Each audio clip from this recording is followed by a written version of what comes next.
right, Clifton. Evan.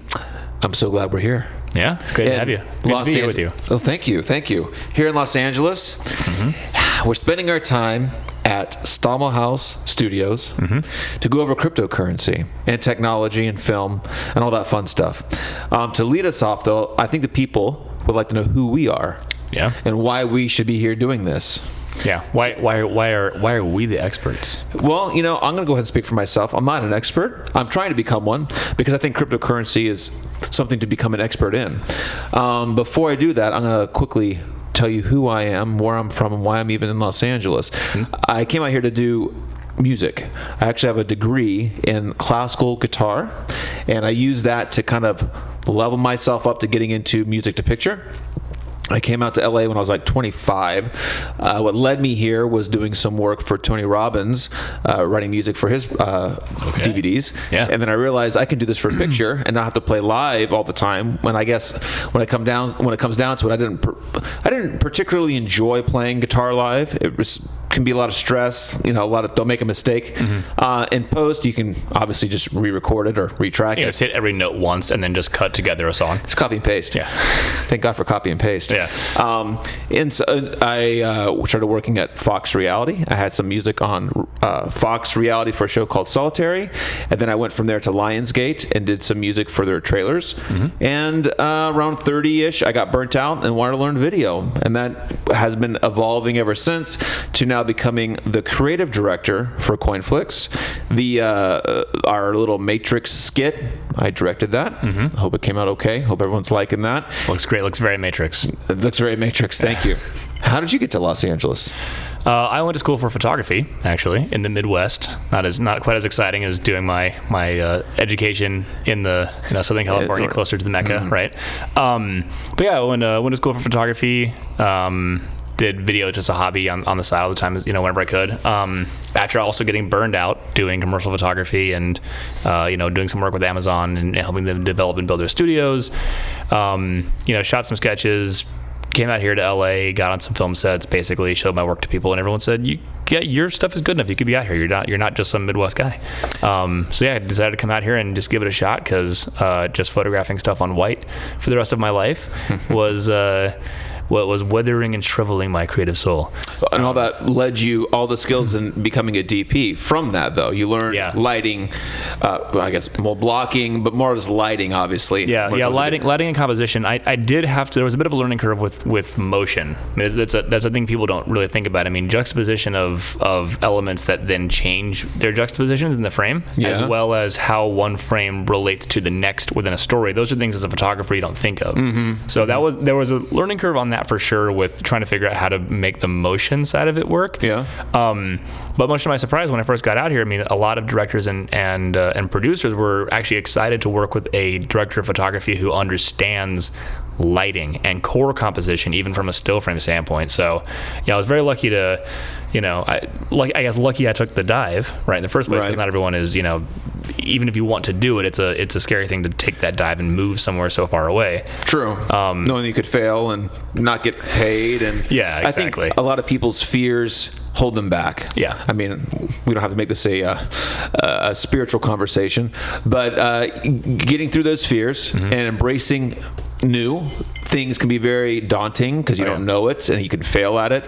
And really that ties into cryptocurrency, because I know a lot of people out there are scared as F about what this is. Why are people becoming millionaires off it? Why are people saying this is so volatile that I can lose everything on it?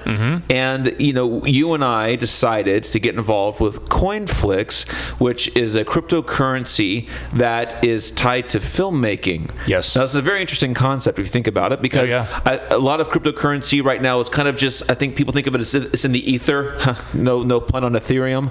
But what real world application does it have? And that's kept a lot of people away from it, because what real world application does it have? Well, CoinFlix does have one.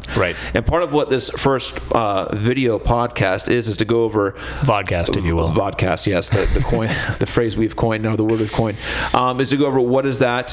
What is cryptocurrency, me what is CoinFlix and why people should care about it, because otherwise we wouldn't be doing this. Why are we spending our afternoon talking about this unless we're trying to educate people and get them to understand that this is not something you should turn lightly aside and let time pass to see if it's still going to be something. It is something. Oh yeah. Like the world has embraced cryptocurrency. Oh yeah. As much as you want to hear that or you don't want to hear that, it's happened. It's happened. It's happening. It's happened. It's happened. Yeah. It's happening. And I know a lot of there out there have regretted not getting it, because I'm sure, as I was 8 years ago, invited to get into Bitcoin. I said, no way. There's just, where is this going to go? How's it going to be anything? It was just a number. It's just money made up on a computer. How is that going to not be deleted and disregarded later? Yeah. And lo and behold, Bitcoin last year hit $69,000 a coin, which is insane. Madness. $69,000. That means. Well, I'm pretty sure it peaked around 69,420. 69,420. Yeah. When I was asked to get involved, was about 8,000 a coin. Yeah, that's a hell of a swing. I actually, my first introduction to Bitcoin was I had some friends back when I was a photographer in Chicago, and they were buying and selling things that you could get on the Silk Road, which was technically it's a use case, right, for Bitcoin, is a way to do transactions you don't necessarily want traced. Sure. But yeah, I mean, but even then, Bitcoin was somewhere in the range of about $100 or so a coin. It was basically 11, almost 12 years ago. This was happening. How to make a transition from like the Silk Road, which I'm sure maybe you guys have heard about, was a website, black market where you could buy, sell drugs, and do all kinds of bad things on. Order a hit out, but generally speaking, that person would just disappear with your money. Well, was Bitcoin or cryptocurrency? It wasn't created for that purpose, was it? I mean, it was no. Yeah, it just happened to go that way. Yeah. But even then, I remember at the time, my friends that were doing this, a couple of them in particular, they pulled their money and they said, let's just buy 20 that we don't use for anything on the Silk Road. 20 Bitcoins. 20 Bitcoin that we just set aside and we just let it grow. And now that's worth over $1 million. And we keep referring. And they lost their keys. And actually, their story and so many stories like that, they can't get those coins back, right? Right, because they lost the keys to get it. But like that story and the amount of work that they're putting in to try to get back into their wallet without their access keys, without their codes, right? That's the kind of stuff that makes me feel like, okay, if they can't get their $1 million out with all the resources they're pouring at this thing now, that to me says this is actually stable and secure. Like not stable in terms of value, but like the security of it, regardless of the valuation, as a functional digital asset, it truly can't be just duplicated sporadically, and it can't be just hacked with ease. I was just having a conversation with one of my family members over Christmas. He was mining and he lost his keys on a laptop, and I said, "How did you do that?" It's like, well, the hard drive fried, and the 12 word phrase, I lost it. Yeah. Now, and that's important for everyone to know this. Your crypto wallet, where you hold your cryptocurrency, is, I guess, kind of protected by a 12-word phrase. If you ever, when I got a new iPhone, here's an example. I was kind of a little scared, to be honest with you, because I know it's going to wipe out my old iPhone and get a new iPhone that had all my cryptocurrency. Yeah. So I backed up. If you have two-factor authentication on, that actually is a huge problem people have run into. Oh man, 2FAs, another way to protect yourself. But you have to be careful with that, because those don't transfer. Nope. You sound like you're speaking from first-hand experience. A lot of sweat, a lot of swearing came along when I got my new iPhone 13. Yep. The good news is I did have my 12-word phrase. So I got back into my Trust wallet, which has all my cryptocurrencies. When CoinFlix was brought to me, when I was it was a year after I got into crypto. So I already got into crypto. I realized this is something now. This is not just some kind of hacker hobby, or not just to be used on the Silk Road to buy drugs and whatever is going on over there. This is going to become something, I feel, that's implemented into our goods, services, retail. Like, you will be able to go to a department store and pay with Bitcoin or some coin, maybe their coin, in the not too distant future. I can already use my Visa card tied to Coinbase and use it anywhere Visa is accepted and have it use my Bitcoin. Yeah. It's crazy. It just converts it. It converts it. So while they're not using the native currency, they convert it to dollars. Right. So there's a conversion there at the moment of purchase. Correct. So there's you know that joke right about a kid asks his dad for $10 worth of Bitcoin, and he says $9 worth of Bitcoin. What do you need $11 for? Oh, right. This is the volatility, right? Oh, the volatility. The volatility. So imagine someone who has this sort of like debit card attached to their crypto broker, and being like at the register, like hold on, just refreshing, like, okay, it's really high, okay, scan it. Pay for the coins right now, just save $10. No, I think a lot of people, the reason they haven't bought crypto is the volatility they've heard. Right now, I'm going to tell you something personally. I wish I had more of an investor's mindset earlier. Okay, I spent all my money in music, in the sense of buying sound cards and speakers and guitars and microphones, Neumann microphones, Rosetta 800, just for all the music guys out there. I was in it, looking back at all my gear, I threw it all in, right? Yeah. And you're a hardware man. I was a hardware man, and hardware doesn't seem, well, no, it also gets dated. But the kind of music hardware I was involved, some of that didn't ever get dated. Yeah. But I sold it all. Yeah. Bought it all, sold it all. So kind of, my return on investment was not so good. I learned a lot in audio, but when I look back in hindsight, where did that money go besides experiential money? Yeah. If I knew about investing then, and it's become a lot easier now. You can download Robinhood. You can put your money on ETFs and securities, just like you don't have to go through anybody, just through your phone. Yeah. If that was available then, I probably would have gotten involved, to be honest with you. If it weren't for the pandemic lockdown and admittedly Wall Street bets, I'll say that. If it weren't for those two things, I don't think I would have taken the time to learn the stock market. But like Wall Street bets made it scary and sexy and fun. Right. Because they're maniacs there. Yeah. And Robinhood made it so easy to place my bets and lose my money. So like, honestly, but I learned so much, and the ability to do options and really dig and then just do stuff. Yeah, I'll admit I learned a lot. I mean, now that I am a more savvy investor, I'm with like a real broker now, not like the Happy Meal toy version, but but yeah, those kinds of tools now, like if those had been around 5-10 years ago, I would have been. You would have been in, right? Yeah, same as you. So I learned this later, way too late in life, embarrassingly to admit, that no matter how good the music I was going to write, unless I kicked off, right, became a superstar, right? Yeah. I couldn't write enough music or work enough hours to become a millionaire. Yeah. So I started learning about investing, and I learned about, of course, the earlier ones were Robinhood. That was easy for ETFs, and then cryptos came along. I was driving with one of my partners in business, and Bitcoin hit $54,000, and we started talking about it. Like, what happened? Like, where was I during the 8,000 when I first was introduced to $54,000?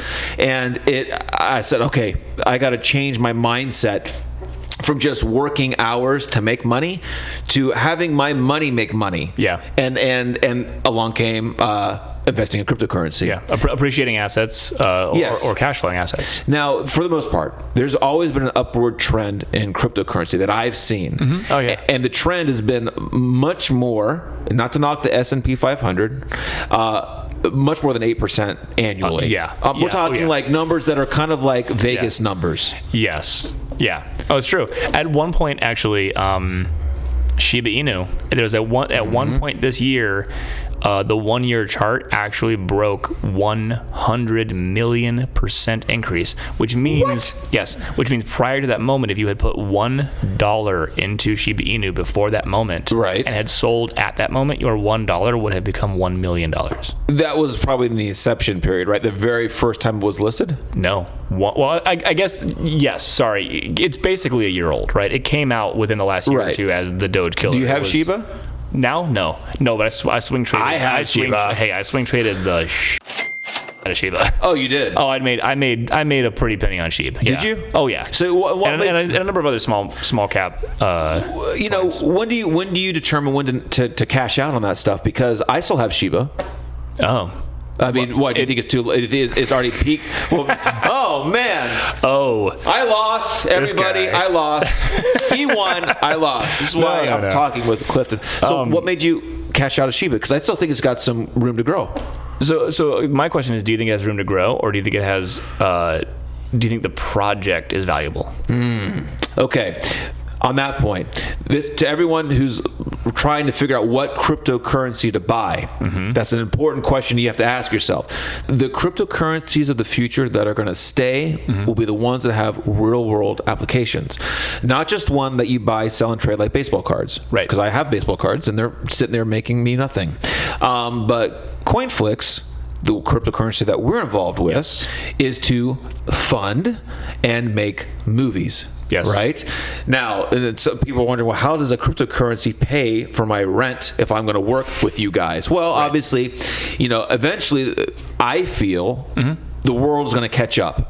I'm not saying my landlord is going to accept CoinFlix to pay their rent, but they'll eventually be able to. I can already convert it out now. Anybody who's wondering if can you make cryptocurrency into $1? Well, yeah, you can convert it out. Yeah. You're not stuck in digital land. While there are fees, one of my favorite things about crypto is that there are ways to turn your cryptocurrency money. If you have an actual, I say this, if you have an actual wallet with direct access to the blockchain, not just a broker like Robinhood, right? Right. If you have an actual wallet with access to the blockchain, you can have your crypto value as dollars in your bank within an hour. Wait, explain that. What do you mean? Yeah. So you can buy Bitcoin and Ethereum on Venmo, but you don't have an actual wallet address. On Cash App, you do. You can actually send and receive Bitcoin on Cash App. So if I wanted to sell my Ethereum, or let's even just say I have Bitcoin to make it even simpler, I can send Bitcoin straight to my Cash App, sell it, and then do the instant transfer to my bank. Now, okay. There are fees involved. There's fees involved. But I could have money in my bank from the blockchain within an hour, 15 minutes even. If I wrote you a check, that money would not be in your bank within an hour. That's ironic, isn't it? When Venmo, and what's surprising to me, bank, which is crazy. That is crazy. What's surprising to me is how much apps that we're so used to using, like Venmo as an example, is now, when they accepted Bitcoin, or when they allowed you to buy Bitcoin, and Ethereum was like, okay, this is happening. As technology lovers as you and I are, and I know that some other people, technology is not so easy to them, and I can understand why there's a lot of complications and details, and that it doesn't come naturally. As it stands right now, cryptocurrency has become, especially from the days we're talking about 8 or 10 years ago, much easier to buy. Yes. All you need isn't like a Coinbase app or an exchange. Easier to buy, but also easier just to swing trade. Again, and this is something we'll cover in future episodes. Right, because swing trading, I don't even know what do you mean by swing buy trading? low, sell high. Right, that's swing trading, right? So buy in the valley, buy the dip, sell the peak. Peak the peak, yes. But and that's the thing about Robinhood and Venmo, for example, is you don't have an address to send and receive coins and tokens with. You just have the currency in your app, right? But with something like Trust Wallet or Coinbase Wallet, or even Crypto.com, when you buy and sell the tokens there, you can also send and receive them, right? So there are some interfaces where you can just buy and sell, basically gambling on the price of the stock, or the crypto going up and down. Right. Other places you can actually use the crypto as currency and send and receive it, right? So that's the thing, is it's very easy to buy it, a little more complicated to find out how to send and receive it, and then there's the real magic, which takes some learning, which is actually taking your cryptocurrency into the blockchain. And interacting with smart contracts directly. Oh, that's a whole other... which is many episodes from now. Yeah.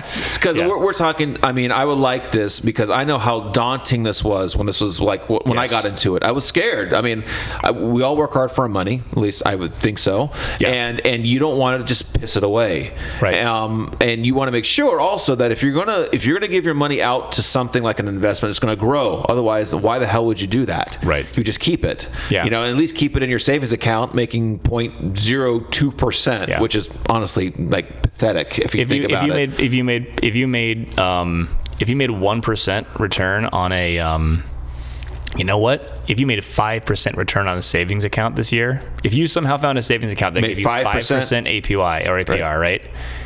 You would have 1.8% less value in your bank because of inflation.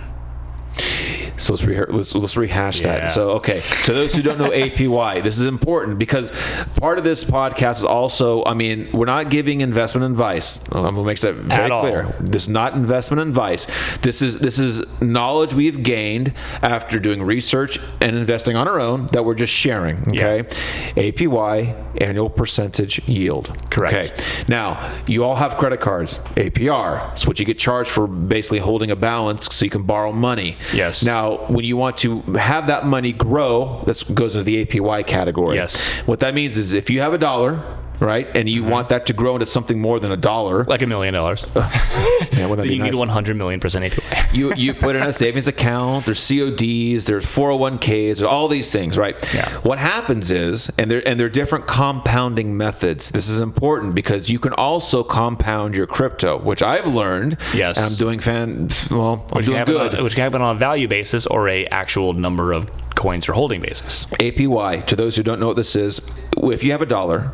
And depending on your APY terms, it can compound daily, meaning if your dollar made you 10 cents, let's say, now the next time that yield comes through, it's going to take it off the dollar and 10 cents. Correct. Not just the initial dollar. Right. So that dollar and 10 cents will be the new factor of my next yield. Yeah. So it could be first 10 cents, then 11 cents is the second one. And it keeps like a snowball. Imagine a snowball at the top of a hill running down. It's just going to keep building and building and building. Okay. Yeah. So cryptocurrency can do the same thing. It can, yes, and again, the point of mentioning this in the first place to the yield savings account and stuff, right? I mean, imagine, we all know it's really more like 0.01%, right? But imagine a savings account that gave you a 5% yield in a year, which would be crazy. Everybody, I think, would have a savings account. Savings account with that company, right? Mm-hmm. But that savings account will have lost money this year because inflation was 6.8%. So, like, even if you got a 5% yield on a standard savings account, right, or an extremely high yield savings account, your money in the bank would be worth 1.8% less than it was a year ago.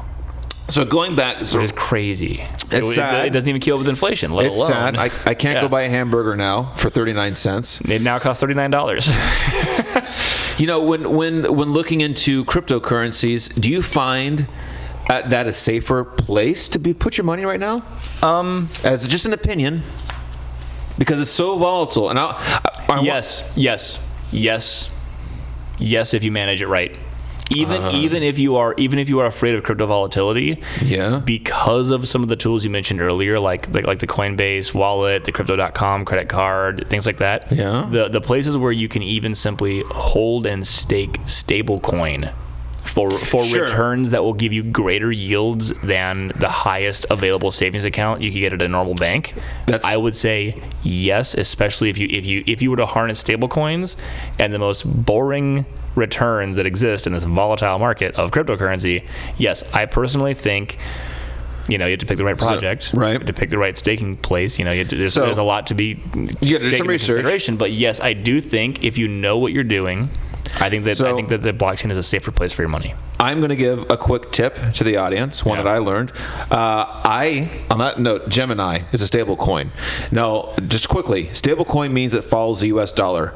Meaning pegged to. It's pegged to. It cannot fluctuate in value. So it's not going to be $1 one day and then 10 cents the next day. Correct. It's always going to be $1. Right. Okay, so Gemini on BlockFi is at 8.5% APY. It's wonderful. Where are you going to find anything that's not going to fluctuate as far as stability of the coin? That's going to give you that kind of yield. Right. There is no savings account. There is no. I haven't found anything with that kind of return. Though again, I mean, we're not talking about the crazy roller coaster ride you can get on Shiba Inu like you did.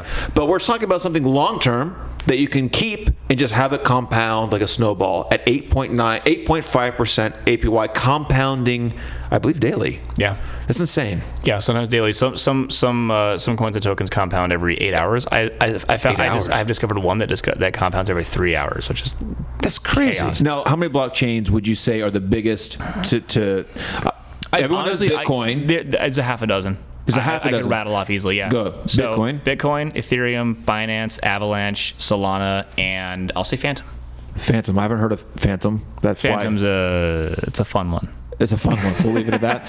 I'll say Polygon. I think Polygon's a better number 6 than Phantom. And all these blockchains, right? They're just a recording of transactions. They record all the coins being moved on that blockchain. Yes. Our CoinFlix exists on the BNB blockchain. Yeah, Binance. Yes. Binance, right? Yeah. BNB for short. Sorry, Binance. Yeah.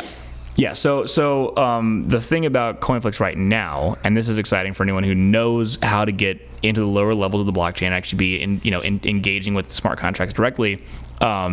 This is still a stage before it's been picked up by CoinMarketCap and or other brokers and large trading entities where you can just put in $1 from your bank and then buy it immediately, such as Robinhood and all these bigger exchanges. By the time it gets there, say like Shiba Inu, right? Before Shiba's just now being discussed as potentially being added to Robinhood, and it's like basically it already did 1,000,000%. Like pump, right? So like this is a stage, this project we know, we're here, we have our names and our companies are behind this thing. So like we know that this isn't just a random pump and dump like stranger coin.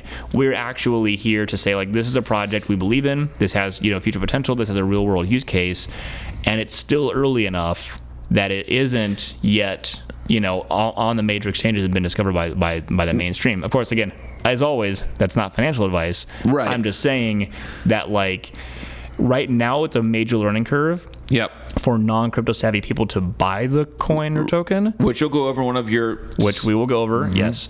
But like, if people don't have the time, if they're interested in the project, obviously you can reach out, contact us directly here or through our social medias.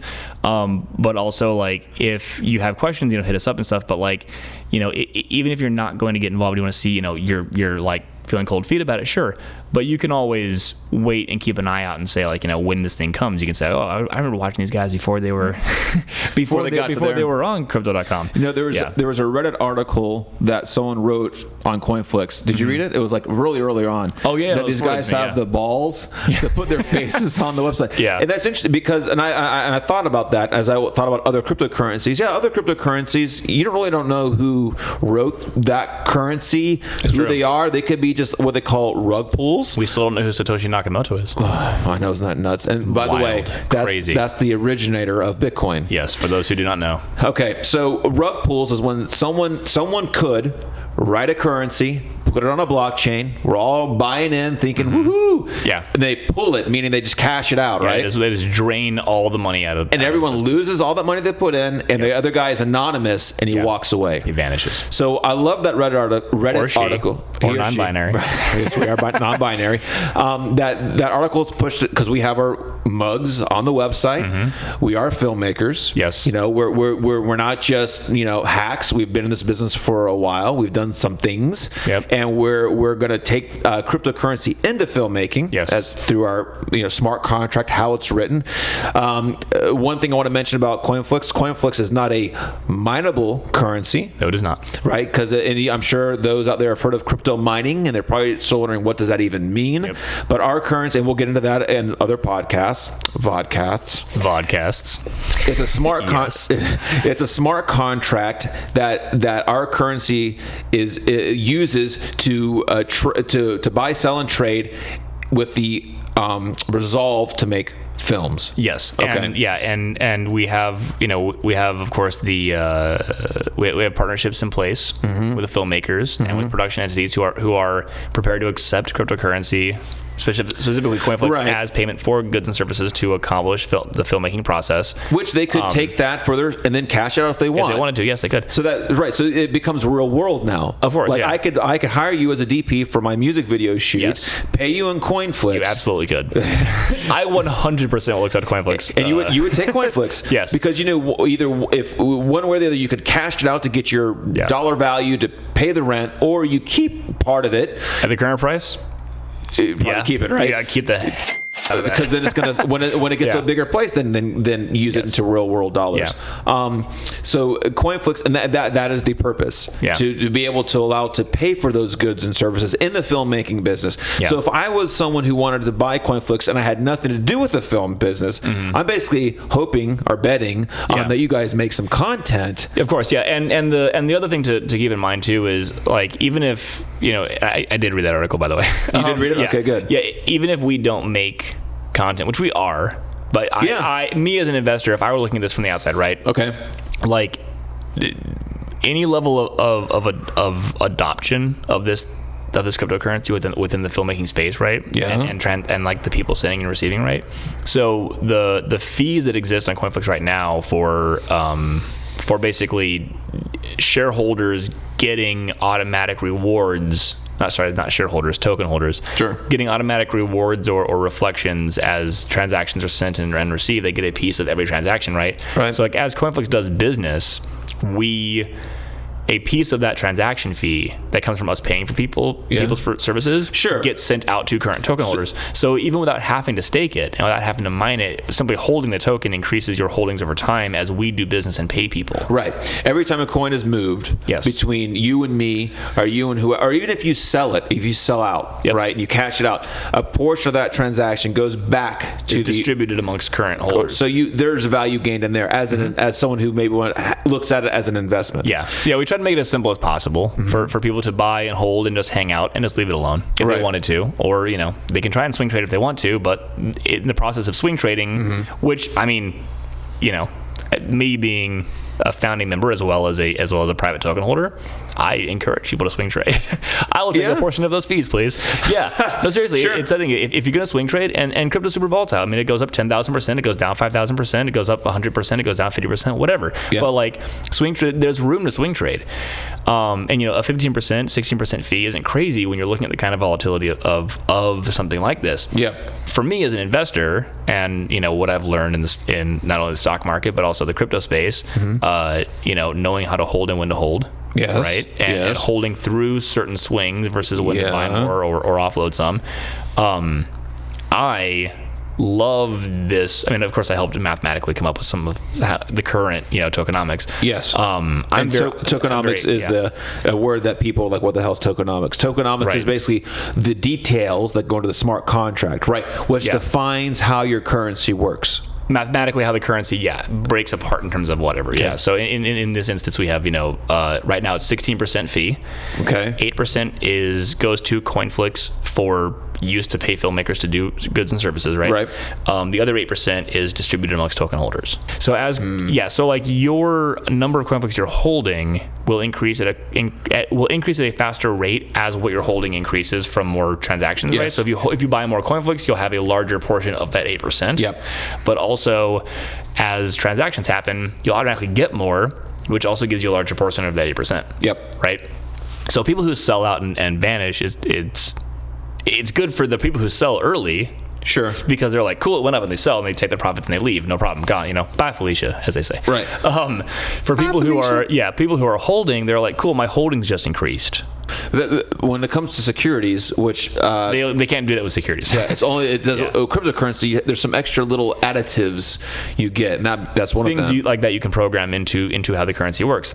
And basically, that's the thing, is like when you use CoinFlix, there's a transaction tax, and right now the tax is 16%. And we can change that. We can lower that later. As the token increases in value. Right now, the token right now exists in a place that is historically a very volatile place for newly launched tokens and newly launched projects, right? So while it's volatile, we're increasing that figure so that not only CoinFlix has more holdings with which to use for business, but also shareholders, token holders. The SEC, please. I mean token holders. When token holders who are early, who can buy more anyway because it's cheaper, they also get a bigger cut of those transactions. Later on, as we reduce those transactions, as the token increases in value, then people will hopefully be like, man, I should have bought more sooner. I know. FOMO is real, everybody. It is.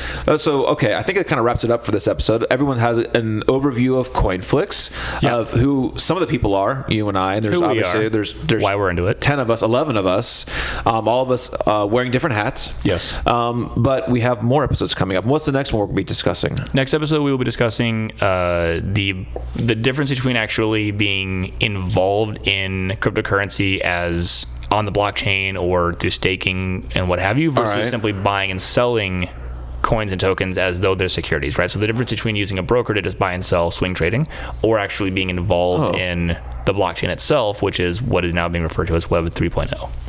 Wow, and that'd be something else to discuss. What is Web 3.0? Because I don't think most people don't even know what Web 3.0. I'm so pumped to nerd out about that, and I'll try to keep it. I can't wait to ask you questions. Try to keep it high level so that the technical side can be ready for CoinFlix Academy. Yes, great. Yeah. Cool. All right, everybody. That's it for this time. Thanks again, guys. Did you fade to black? Did it happen?